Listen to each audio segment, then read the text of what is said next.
All right, thank you, Ed. We could be seeing a Senate vote on a massive economic stimulus bill later today. And for more on where negotiations stand at this moment on Capitol Hill, let's bring in Republican Senator Kevin Cramer. Senator, good morning. Good morning, Senator. Good to be with you. How much closer are we this morning to seeing a deal made for the American people?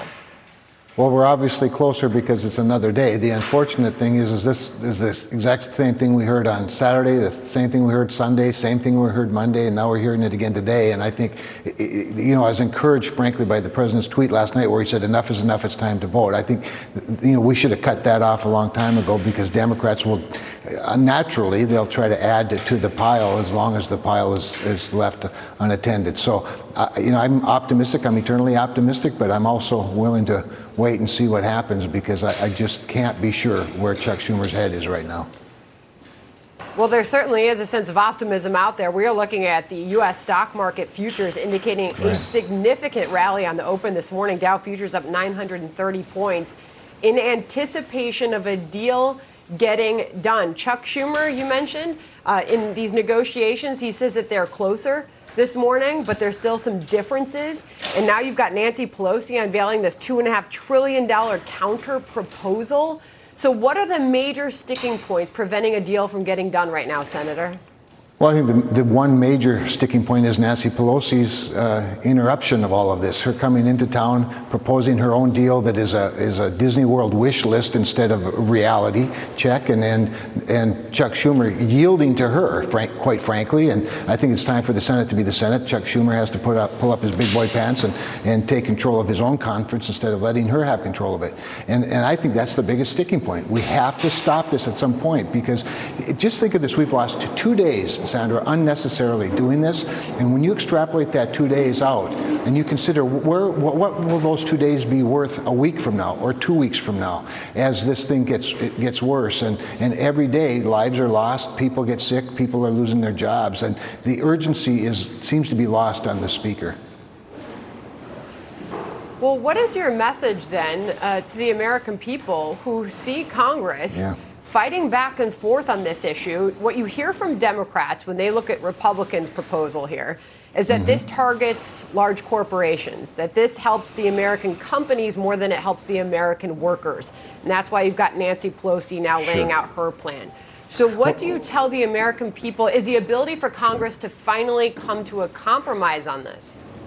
Well, the compromise, usually compromise, people give a little. Here, the compromise seems to be you just keep adding.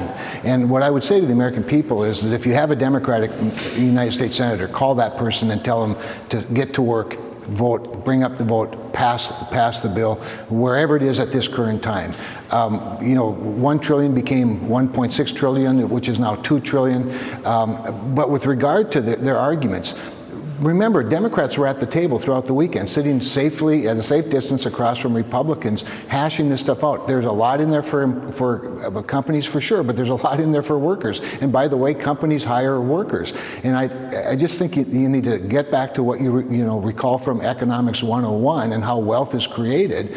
And some of the disagreements are legitimate. I frankly like the Democrats' push for more money in the unemployment insurance fund, for example. But at the same time, we want to provide incentives that keep people working, not incentives for companies to lay people off. I think we had a good compromise package on Sunday night. I wish we would have voted right away.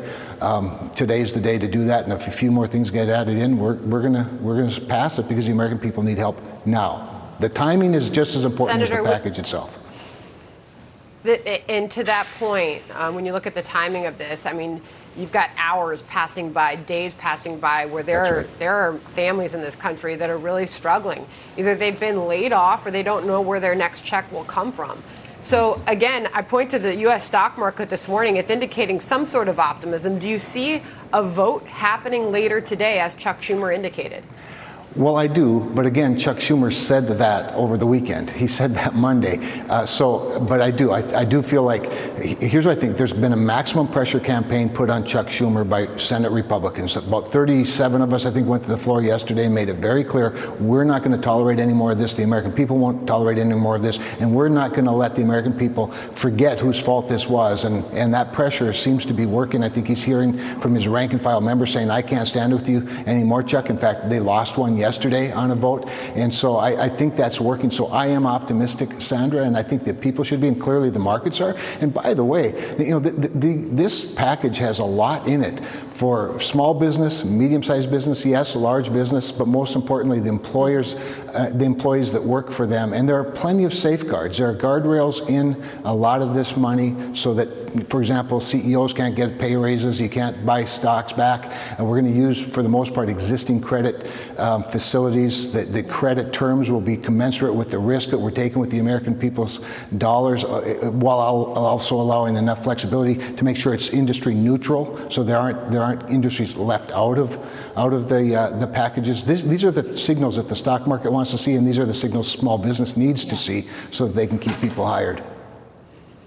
Senator, really appreciate your time this morning. We'll see where all this goes over the next couple of minutes. Potentially, we'll see, and where the hours take us today. Senator, thank you. That's right. My pleasure. Thank you for the opportunity.